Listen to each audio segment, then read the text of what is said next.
بسم اللہ الرحمن الرحیم وبہ نستعین وہو خیر معین۔ سوئی انسان کے بدن میں جاتی ہے، انیما کا پائپ انسان کے فضلات تک مس کرتا ہے۔ تو ایسی صورت میں دو صورتحال بنتی ہے۔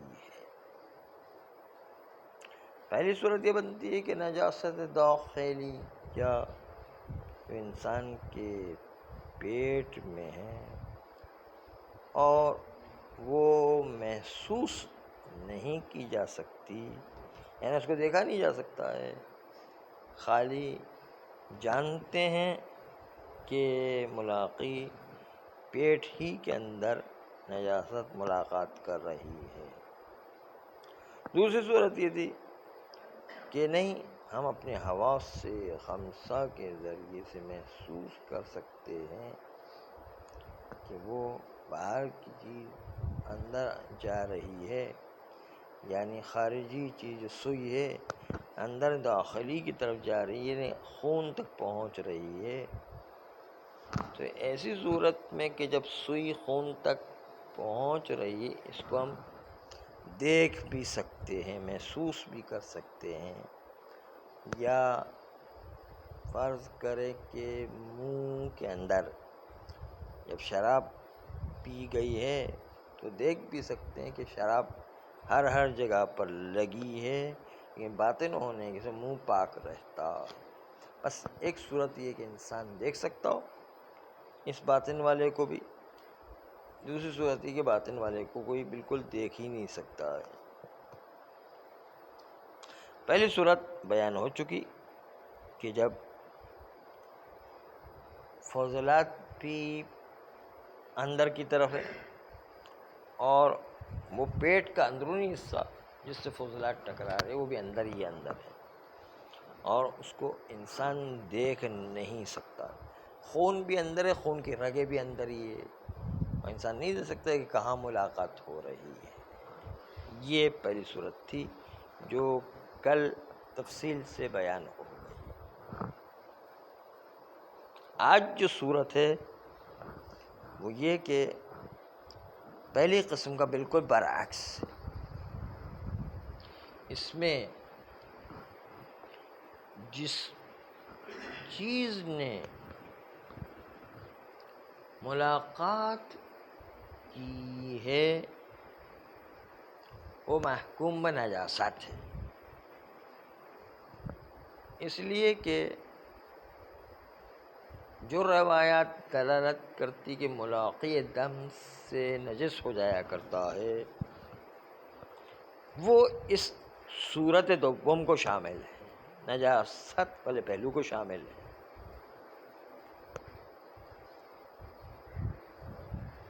اس لیے کہ آپ کی انگلی جب منہ کے اندر گئی اور دانت میں سے نکلنے والے خون کو انگلی لگی تو انگلی نجس ہو گئی، حالانکہ باطن میں ملاقات ہوئی، باطن میں جو ہے ٹکراؤ ہوا ہے، یعنی منہ کے اندر جا کے انگلی لگی، باطن میں ملاقات ہوئی، لیکن اس کے باوجود نجس ہے، کیونکہ انگلی باہر کی چیز ہے۔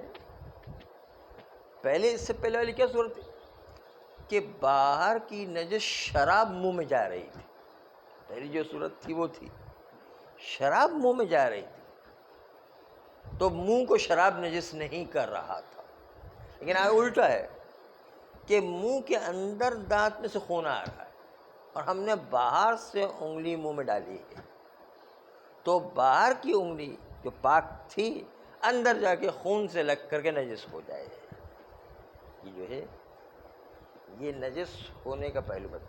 کہتے جو روایات بیان کرتی کہ ملاقی دم کو نجس سمجھو تو وہ اس صورت کو شامل ہے۔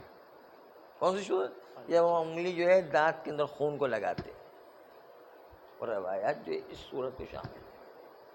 پہلی بات تو یہ ہو گئی۔ خارجی چیز اندر لگ کے واپس. ہاں خارجی چیز جو ہے وہ خارجی چیز تو انگلی ہے، انگلی لگ یا جو ہے ڈاکٹر لوگ جو کیا ہے وہ دانت میں جو ہے روئی لگاتے ہیں اور وہ خون پر لگا کے نکالتے ہیں.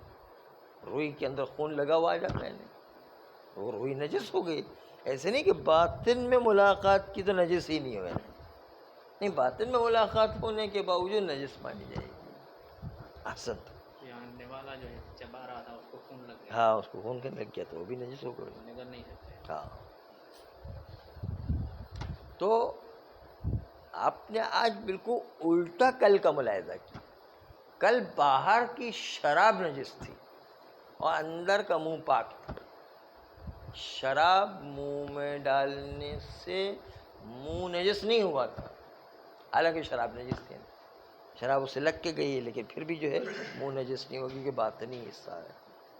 لیکن آج الٹا ہے کہ انگلی پاک ہے، اندر دانت میں جو خون آ گیا اس کو انگلی کے در سے ہاتھ لگا دے تو انگلی نجس ہو جائے گی. روئی جو ہے ڈاکٹر لگاتا ہے اندر خون میں اور دانت کے خون میں ڈاکٹر نے روئی لگا کے نکالا تو یہ روئی جو ہے خون والی آتی ہے تو خون والی آنے کے بعد روئی نجس ہو جائے گی، حالانکہ پاک گئی تھی لیکن اندر خون سے لگ کے آئیے اندر کے حصے میں لگی ہے، اس کے باوجود جو ہے وہ نجس ہو جائے. تو یہ چوتھی، یہ تیسری صورت نہیں دوسری صورت تھی، سوری پہلی صورت کا برعکس تھا. یہ دوسری صورت تھی جو پہلی کا بالکل برعکس. اس لیے کہ ملاقی اس میں جو انگلی ہے اس کو ملاقی کہیں گے، اس پر نجاست کا حکم آئے گا کیونکہ ملاقات دم کی روایت یہ اس مورد کو شامل ہے. پس صحیح ہے کہا جائے کہ انسان کی انگلی جب بھی خون سے منہ کے اندر جا کر کے ملاقات کرے یا وہ کھانا جو منہ کے اندر کھانا حلق سے آنے والے خون سے ملاقات کرے پھر بھی کھانا نجس ہو جائے گا. یہ ہے کھانا خون سے ملاقات کرے اندر کی طرف حلق کے اندر اس والے حصے میں پھر بھی نجس ہو جائے گا. یہ ہے دوسری صورت، یہ پہلی صورت سے برعکس ہے. اور یہ بات واضح کہ نجس کیوں ہوتا، اس لیے کہ روایت ایک تو شامل کر رہی، دوسری بات یہ کہ اندر خالی ملاقات کرنا مسئلہ نہیں ہے، باہر کی چیز آ کر کے ملاقات کر کے اس کے اندر خون لگ کر کے چلا گیا ہے اس لیے وہ نجس کہلائے گی. اس کے بعد چوتھی صورت جو آپ کے سامنے بیان کر رہے ہیں، یہ دو صورتیں تو اس کی تھی کہ جب جو سوئی اندر خون کے ساتھ یا انیما کا پائپ فضلات کے ساتھ ٹکرا کے آتا تھا، اس کی دو صورتیں تھیں، ایک محسوس ایک غیر محسوس، ایک جو ہے الٹا ایک سیدھا، دونوں الگ الگ جو ہے صورتحال تھی وہ بیان کر دی. لیکن اصل جو شقیں تھیں اس میں سے 3 شقیں بیان ہو چکی تھی، چوتھی شق اب شروع کر رہے ہیں وہ پرانے مسائل میں، اور وہ یہ کہ ملاقی و ملاقہ دونوں یا تو باطن میں ہوں گے یا ملاقی باطن میں ہوگا اور ملاقہ خارج میں ہوگا، یا ملاقہ باطن میں ہوگا اور ملاقی جو ہے وہ باطن میں ہوگا، یا دونوں کے دونوں ملاقی و ملاقہ خارج میں ہوگا. یہ چوتھی صورت ہے، ملاقی و ملاقہ دونوں خارج میں ہوں. یعنی اس کا مطلب یہ ہے کہ مثال کو توجہ فرمائیے گا. ایک آدمی نے ایک درہم نگل لیا اس کے بعد نجس شراب پی، اور وہ نجس شراب درہم کو لگی جو اندر ہی اندر ہے، درہم بھی اندر چلا گیا، شراب بھی اندر چلی گئی، اور دونوں چیزیں خارجی باطن میں جا کے نجاست سے لگتی ہیں۔ دیکھا آپ نے؟ تو اگر درہم اندر کے خون سے لگتا تو نجس نہیں ہوتا، لیکن درہم شراب کے ساتھ اندر جا کے ٹکرایا ہے تو کیا نجس ہو گیا یا نہیں؟ شراب سے درہم نجس ہوا یا نہیں ہوا ہے؟ فرماتے ہیں کہ جب یہ درہم پاک اور صاف شدہ ٹوائلٹ کے ذریعے سے نکل گیا تو پھر بھی اس صورت میں ممکن نہیں ہے کہ طہارت ملاقی کا حکم کیا جائے، طہارت کا حکم کرنا مشکل ہے، اس لیے کہ جو روایات دلالت کرتی ہے کہ دھو اس چیز کو کہ جس پر دم لگ جائے، خمر لگ جائے، وہ روایات جو وجوب غسل پر دلالت کرتی ہے خون کے یا شراب کے لگ جانے پر، وہ روایات جو ہے اس درہم کو جس پر شراب آ کے پڑی ہے اس کو بھی شامل ہے۔ کیوں؟ کیونکہ درہم ایک جسم خارجی ہے جس سے نجس ملاقات کرتا ہے، اور وہ نجس ملاقات کرنے کے بعد خود بھی نجس ہو جایا کرتا ہے، اس لیے کہ درہم وہ اندر جانے کے بعد شراب سے ٹکرایا اور اس کے بعد وہ نجس ہونا چاہیے۔ لیکن کچھ لوگوں نے یہ ادعا کیا ہے کہ اندر ہی اندر سکے کے ساتھ شراب ملاقات کے، یہ بھی باطن کی ملاقات شمار ہوگی، اور باطن کی ملاقات مؤثر نہیں ہے، یعنی نجس نہیں کرے گا۔ یہ کسی نے آ کے دعویٰ کر دیا کہ اندر ہی اندر چونکہ ملاقات ہو رہی ہے، باہر تو کچھ بھی نہیں، ٹھیک ہے دونوں چیزیں خارجی ہے لیکن ملاقات تو اندر ہی ہو رہی ہے، اس لیے ملاقات اندر ہونے سے اس کا جو کہ اثر نہیں، ملاقات نجس کا نجس سے ہو جائے، یہ کسی نے ادعا کیا۔ تو فرماتے ہیں کہ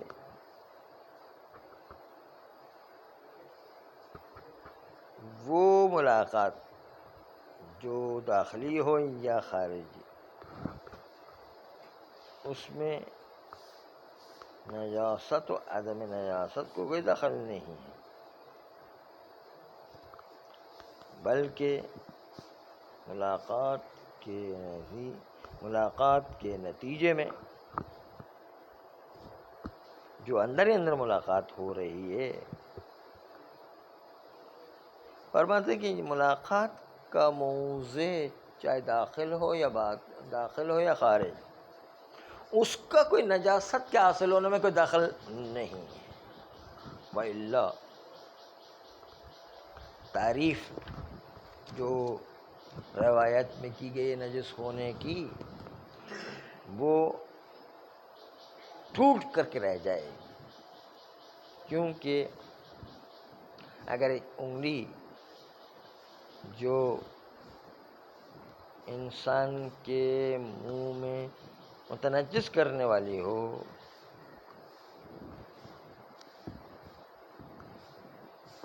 یعنی ایک انگلی نجس ہے دوسری انگلی پاک ہے مثلا، اور دونوں انگلیاں اندر جا کے ملاقات کرتی ہیں، نجس انگلی پاک انگلی سے منہ کے اندر جا کے ملاقات کی، تو پتہ چلا کہ ایک نجس والے کا خون دوسری انگلی میں سرایت کر گیا ہے، تو کیا یہ دوسری انگلی کو نجس مانا جائے گا یا نہیں؟ فرماتے ہیں کہ یہاں پر طہارت کا حکم باطن کی وجہ سے قرار دینا غلط ہے، صحیح نہیں ہے۔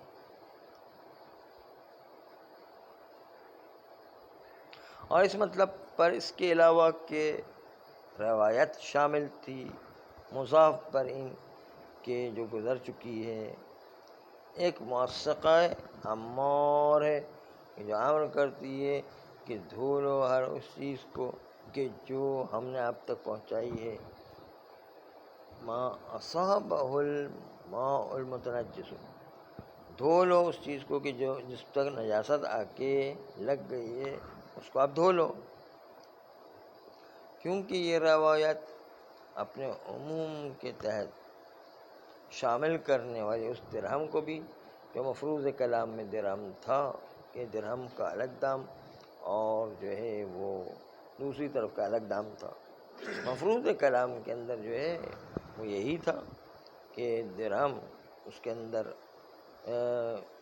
اندر جو ہے وہ یہ تھا کہ آپ نے ملاحظہ فرمایا کہ اس کے اندر جو ہے شامل کرنے والا تھا اس کو کہ جو درہم منہ کے اندر شراب سے ملاقات کرتا ہے تو انگلی بھی انگلی سے ملاقات کرتی ہے اندر اور ایک انگلی دوسری انگلی کو لگ جاتی ہے، اس کے نتیجے میں نجاست ہو جایا کرتی ہے. کیونکہ لفظ روایت عمومی طور پر یوں آیا تھا. اب لفظ روایت پر غور کریں. مما لاقہ المائع المتنجس، نجس ہونے کا معیار یہ ہے کہ کوئی مائع نجس اس شے سے آ کے لگ جائے. ولو فی الجوف، چاہے منہ کے اندر ہی اندر یہ ملاقات ہوئی ہے دو انگلیوں کی، اس میں کوئی شک نہیں ہے کہ نجاست کا حکم جاری ہوگا. اس لیے یہ خارجی ملاقات کرنا یا داخل میں ملاقات کرنا اس کا کوئی اثر نہیں ہے. جب دونوں چیزیں خارجی تھیں، یعنی سکہ بھی خارجی تھا اور شراب بھی خارجی تھی، ایک انگلی جو نجس تھی وہ بھی خارجی تھی، دوسری انگلی جو ابھی نجس نہیں ہوئی تھی منہ کے اندر جا کے نجس ہوئی ہے وہ بھی خارجی تھی. تو دونوں جب خارجی ہو تو باطن میں نجاست کے ساتھ ملاقات کرے تو اس کے باوجود جو ہے وہ چیز اندر ہی اندر نجس ہو جائے گی. سکہ اندر ہی اندر نجس ہو جائے گا، انگلی اندر ہی اندر نجس ہو جائے گی. اب گفتگو شروع ہو رہی ہے کہ معقول اللحم حیوانات، ان کا کیا پیشاب اور غائط بیچنے کی اجازت ہے یا بیچنے کی اجازت نہیں ہے. اس میں صاحب عروہ کی عبارت پڑھتے ہیں. لا مانع من بیع البول والغائط، کوئی رکاوٹ نہیں ہے کہ بول و غائط کو بیچا جائے. من معقول اللحم، ایسا حیوان کہ جس کا گوشت کھایا جاتا ہے، بکری، مرغی، گائے، بھینس، اونٹ، گھوڑا، گدھا، خچر، یہ سب جو کھائے جانے والے جانور ہیں. ایسے کہ اس میں تھوڑا اختلاف کیا تھا، ہم تو ابھی فی الحال مسلم بات کی بات کر رہے ہیں کہ مرغی، بکری، گائے، بھینس، اونٹ، اس کے فضلات کو کوئی ٹرک میں جمع کرتا ہے اور لے جا کر کے کسی پارک میں لے جا کے بیچ دیتا ہے. پارکوں میں آپ نے دیکھا ہوگا، اگر آپ نے کچھ پارکوں کا مشاہدہ کیا ہو تو آج کل وہاں پر تازہ پانی تو استعمال کرتے ہی نہیں، گٹر کا پانی استعمال کرتے. گٹر کا پانی جو ضائع کرنے والا ہوتا ہے اسی کو پارکوں میں استعمال کیا جاتا ہے، کیونکہ اس میں دو فائدے ہیں، ایک تو پانی کا پانی مل جاتا ہے، دوسرا اس میں کھاد کا کام بھی کرتا ہے یہ، اس کے نتیجے میں فصل بہت اچھی ہو جاتی ہے، اور جو ہے گھاس بڑی ہری بھری ہو جایا کرتی، چاہے دوسروں کے کپڑے نجس ہی کیوں نہ ہو جائیں۔ ہاں یہ بھی ہوتا ہے کہ وہاں جا کے بیٹھے وہ پانی ڈال رہے ہو تو پتہ چلا وہ گٹر کا پانی ڈال رہے ہیں، گولی کا تو اچھے ہوتے ہیں۔ ہاں لیکن پودے بھی زبردست ہو گئیں گے، بڑی خوبصورتی ہو جائے گی یہاں۔ تو یہ ہے، تو کیا یہ ایک ٹرک بھر کر کے فضلات دیے جا سکتے ہیں؟ نہیں، خرید و فروخت ہو سکتی ہے کہ نہیں؟ اب سننے میں پہلے بڑا عجیب لگتا ہے، لیکن ہے سب پریکٹیکلی ہو رہا ہے نا، پیشاب بھی بیچا جا رہا ہے اور فضلات بھی بلکہ آج کل تو چائنا کمپنی ایسی آ گئی ہے کہ سارا کچرا جو ہے خرید لیتے ہیں وہ لوگ۔ آپ ایک ٹرک لے جا کے کچرا بیچیں، وہ آپ سے جو پورا کچرا خرید لیں گے جو بھی ہے اس کے اندر۔ تو پہلے تو کچرا پھینکنے کی مصیبت تھی، اب تو کچرا بھی بکنے لگ گیا ہے نا، یہ بھی مسئلہ ہے، یہ مسائل شروع ہو گئے۔ پہلے دیکھنے میں بہت عجیب لگتا تھا کہ فضلات بیچنے کا کام کون کرے گا، لیکن ہو رہا ہے نا۔ کھاد کا کام۔ تو کیا معقول اللحم کے بول و فضلات کو بیچا جا سکتا ہے یا نہیں؟ اس مقام پر 3 قسم کے مسائل۔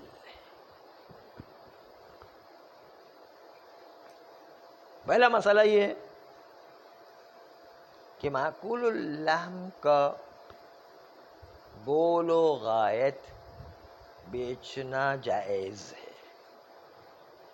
مرغی، بکری، گائے، بھینس، اونٹ، ان کے بول و غائط کو بیچنا اجازت دیا گیا۔ دوسری چیز، بول و غائط اگر حرام گوشت ہو تو اس کو بیچنا جائز نہیں، بول و غائط کو بیچنا جائز نہیں، کیونکہ بول و غائط بھی نجس ہو گئے۔ وہ جب حرام گوشت کھانا حرام ہے تو اس کے بول و غائط بھی نجس ہو جائیں گے۔ آپ کو جو ہے پہلے بھی گزر چکا ہے کہ نجس ہونا پیشاب کا اس کا معیار کیا ہے کہ جس حیوان کا گوشت نہیں کھایا جاتا ہے اس کا بول و غائط بھی نجس ہوا کرتا ہے، تو اس کو بیچنے کی اجازت نہیں ہے۔ یہ 2 مسئلے۔ تیسرا مسئلہ یہ کہ اگر بیچنے کی اجازت نہ بھی ہو تو کیا استعمال کرنے کی اجازت ہے یا نہیں؟ بیچنے کی اجازت نہیں لیکن استعمال خود کر سکتا ہے کہ نہیں؟ مثلا دیہاتوں کے اندر کتے کے فضلات وہ دوسروں کو نہیں بیچ سکتے، لیکن کتے کے فضلات کو جمع کر کے دیہاتی حضرات اپنے کھیت کے اندر استعمال کرتے، تو کیا رہے؟ استعمال کرنے میں کوئی ممانعت تھوڑی کوئی۔ تو کہتے ہیں کہ استعمال کرنے کی اجازت ہے ولو ان کے نجسی کیوں۔ اس میں البتہ کپڑے نجس ہو جائیں گے لیکن کھیتوں تک اب پہنچائے کوئی حرج نہیں ہے، اچھی بات ہے۔ اور استحالہ ہو کر کے جو پھل آئیں گے وہ پھل پاک و پاکیزہ پھل ہوں گے، ایسا نہیں کہ پھل نجس پیدا ہوئے، پھل جو ہے وہ پاکیزہ ہو۔ جب کتے کے پیشاب و فضلات سے بن کر کے پھل آئے پھر بھی وہ پاک و پاکیزہ کہلائے۔ آثار وضعی اس سے التماس دعا ہے، ہم ابھی اس وقت تو خالی قانون کی بات کر رہے ہیں۔ آثار وضعی تو بہت ساری چیزوں میں ہے، اس سے بھی اگر اس میں بات کرنے جائیں گے تو پھر جو ہے وہ اصل قانون تو بڑا درہم برہم ہو کر کے رہ جائے گا، قانون کسی کے سمجھ میں نہیں آئے کہ قانون کیا ہوا ہے۔ اس لیے ہم صرف قانون شرعی کو بیان کرتے ہیں، ہم آثار وضعی استحباب کے لیے التماس دعا کرتے ہیں کہ اللہ جو ہے ہمیں بھی آثار وضعی کو سمجھنے اس پر عمل کرنے کی۔ جی ہاں، زیادہ مرچی کھانے سے اگرچہ کہ زبان تیز چلتی ہے، لیکن پتہ نہیں وہ زبان تیز چلنے کے ذمے میں کچھ اور نقصان نہ ہو جائے. جی کہتے ہیں بار کہ طوطے کو مرچی کھلائی جاتی تاکہ اس کے جو ہے وہ بولنا بڑا تیز ہو جائے. عورتیں جو ہے مرچیں کھاتی تو ان کی زبان بڑی تیز چلتی، تو مرد حضرات بھی کھائیں گے تو ان کی زبان بڑی تیز چلنے لگے گی. کہتے ہیں، معلوم نہیں ہے بار جس نے تجربہ کیا وہ بتائیں گے. جی میاں، جی میاں مٹھو ہوتا ہے نا اس کو. تو آیا وہ فضلات جن کو بیچنے کی اجازت نہیں، وہ پیشاب جن کو بیچنے کی اجازت نہیں لیکن استعمال کرنے کی اجازت ہے، کیا آپ اپنے کھیتوں میں استعمال کریں؟ بیچ نہیں سکتے ہیں. ہاں استعمال کرنے کا مطلب یہ کہ کسی پڑوسی کو بھی آپ فضلات دے سکتے ہیں، وہ اپنے استعمال میں لے کر آئے. بیچ نہیں سکتے، استعمال کے لیے دے سکتے ہیں. استعمال کے لیے خود بھی استعمال کریں، دوسروں کو بھی استعمال کے لیے دیں، اس میں کوئی حرج نہیں. جی سمن کا مالک نہیں ہوگا اگر ہاں سمن کا مالک. اس میں اگر کسی نے بیچ دیا تو سمن کا مالک نہیں بنے گا، کیونکہ بیچنا ہی حرام ہے یہاں پر. تو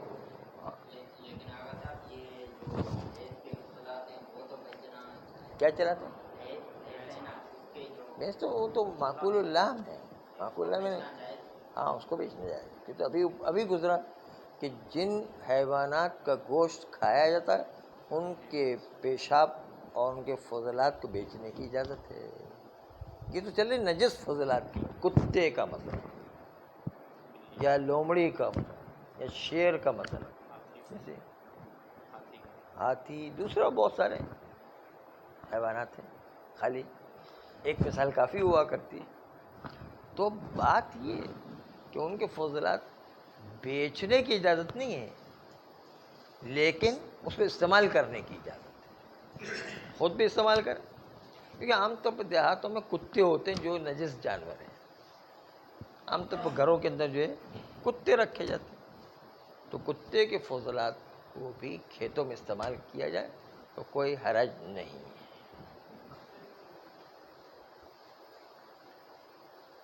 اس لیے کہ حرمت وضعی یہ کہ آپ کو بیچنے کی اجازت نہیں ہے اور استعمال کی اجازت ہے،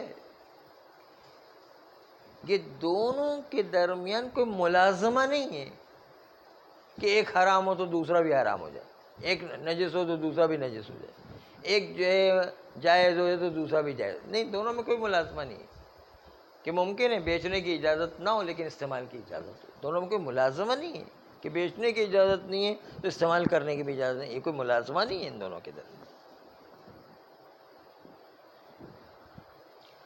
بس اس لیے کوئی ملازمہ نہیں ہے کہ حرمت بیچنا ہو، کیونکہ حرمت بیچنا ہے تو انتفاع بھی جائز نہ ہو جائے. دونوں کا ملازمہ نہیں ہے، دونوں اپنی اپنی جگہ پر الگ الگ مسئلے ہیں. بیچنا جائز نہیں ہے لیکن استعمال کرنے کی اجازت ہے. آئیے پہلے والے مسئلے سے گفتگو شروع کرتے ہیں کہ گائے، بھینس، اونٹ، ان کے فضلات کی خرید و فروخت جائز ہے تو کیوں ہے؟ اس کی دلیل کیا ہے ہمارے پاس؟ مشہور و معروف علماء کے درمیان یہ ہے کہ بول و فضلات معقول اللحم جن کا گوشت کھایا جاتا ہے ان کے فضلات کو بیچنے کی اجازت ہے. ہر حیوان جو شرعی طور پر حلال ہو گوشت کھانے کے اعتبار سے.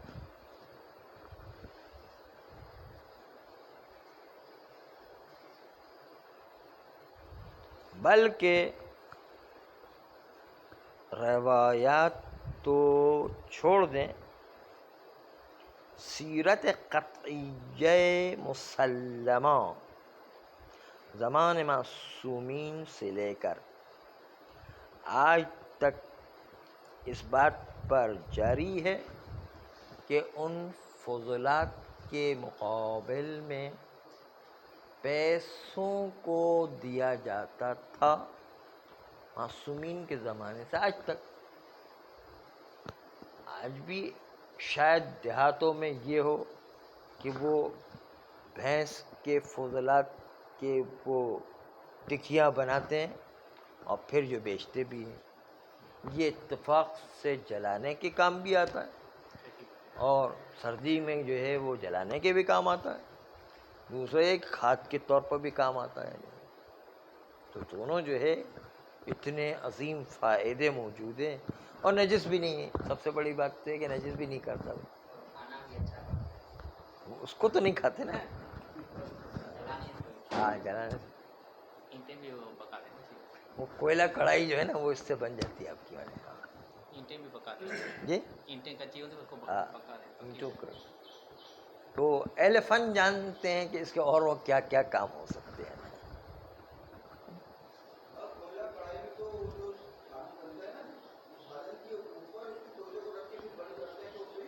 ہاں تو سالن کے اوپر فضلات کو رکھے کوئی مسئلہ نہیں ہے. وہ بھی کیا نام برتن کے اوپر ہے نا. اندر کھانے کے اندر تو نہیں جا رہا ہے کوئی بات. روٹی صرف گرم کرتے ہیں.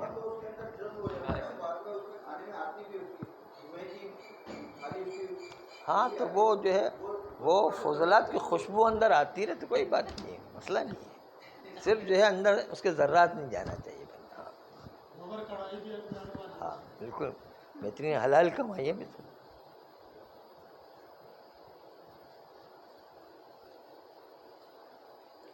کہتے ہیں کہ یہ صرف کھاد کے طور پر نہیں بلکہ جلانے کے طور پر بھی استفادہ کیا جاتا ہے. اس لیے اس کا فائدہ صرف کھاد